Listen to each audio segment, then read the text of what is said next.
Salah satu pengkerdilan terkejam dalam hidup adalah membiarkan pikiran yang cemerlang menjadi budak bagi tubuh yang malas, yang mendahulukan istirahat sebelum lelah.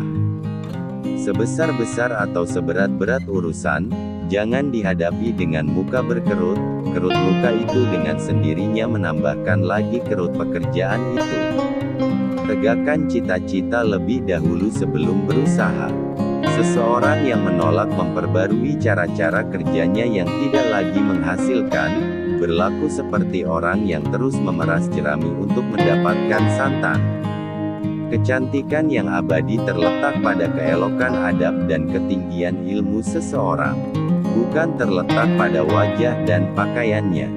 Iman tanpa ilmu bagaikan lentera di tangan bayi.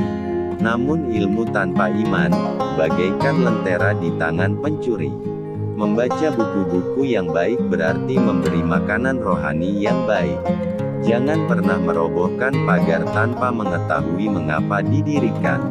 Jangan pernah mengabaikan tuntunan kebaikan tanpa mengetahui keburukan yang kemudian Anda dapat. Undang-undang adab dan budi pekerti membentuk kemerdekaan bekerja. Undang-undang akal membentuk kemerdekaan berpikir. Dengan jalan menambah kecerdasan akal, bertambah murnilah kemerdekaan berpikir. Bertambah tinggi perjalanan akal, bertambah banyak alat pengetahuan yang dipakai, pada akhirnya bertambah tinggi pulalah martabat iman dan Islam seseorang. Cinta itu perang, yakni perang yang hebat dalam rohani manusia. Jika ia menang, akan didapati orang yang tulus ikhlas, luas pikiran, sabar dan tenang hati. Jika ia kalah, akan didapati orang yang putus asa, sesat, lemah hati, kecil perasaan dan bahkan kadang-kadang hilang kepercayaan pada diri sendiri. Cinta bukan mengajar kita lemah, tetapi membangkitkan kekuatan. Cinta bukan mengajar kita menghinakan diri, tetapi menghembuskan kegagahan. Cinta bukan melemahkan semangat, tetapi membangkitkan semangat. Cinta itu adalah perasaan yang mesti ada pada tiap-tiap diri manusia. Ia laksana setetes embun yang turun dari langit, bersih dan suci. Cuma tanahnya lah yang berlain-lainan menerimanya. Jika ia jatuh ke tanah yang tandus, tumbuhlah oleh karena embun itu kedurjanaan, kedustaan, penipu, langkah serong dan lain-lain perkara yang tercela.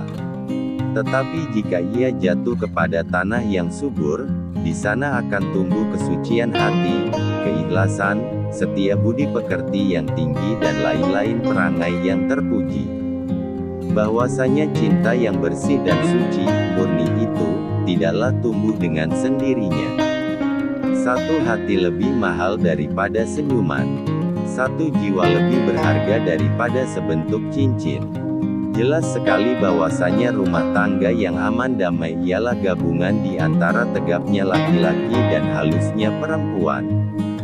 Hanya menumpahkan air mata itulah kepandaian yang paling penghabisan bagi seorang wanita. Cinta bukan melemahkan hati, bukan membawa putus asa, bukan menimbulkan tangis sedu sedan. Tetapi cinta menghidupkan pengharapan, menguatkan hati dalam perjuangan menempuh onak dan duri penghidupan. Karena apabila saya bertemu dengan engkau, maka matamu yang sebagai bintang timur itu senantiasa menghilangkan susun kataku. Kadang-kadang cinta bersifat tamak dan loba, kadang-kadang was-was dan kadang-kadang putus asa. Takut akan kena cinta, itulah dua sifat dari cinta. Cinta itulah yang telah merupakan dirinya menjadi suatu ketakutan. Cinta itu kerap kali berupa putus harapan, takut cemburu, hibah hati dan kadang-kadang berani. Ikhlas dan sejati akan bertemu di dalam senyuman anak kecil, senyum yang sebenarnya senyum, senyum yang tidak disertai apa-apa. Agama tidak melarang sesuatu perbuatan kalau perbuatan itu tidak merusak jiwa. Agama tidak menyuruh, kalau suruhan tidak membawa selamat dan bahagia jiwa. Jika kita dapat menyelamatkan diri kita sendiri, para nabi tidak perlu ada untuk keselamatan kita. Bertobat tidak hanya berarti menyesali dosa tetapi juga membenci dosa. Satu-satunya alasan kita untuk hadir di dunia ini adalah untuk menjadi saksi atas keesaan Allah.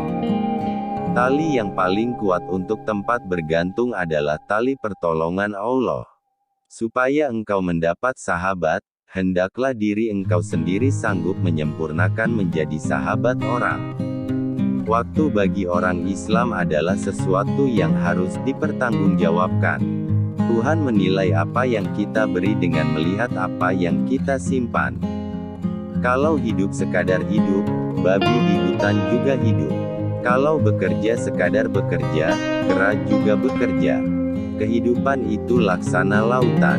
Orang yang tiada berhati-hati dalam mengayuh perahu, memegang kemudi dan menjaga layar, maka karamlah ia digulung oleh ombak dan gelombang.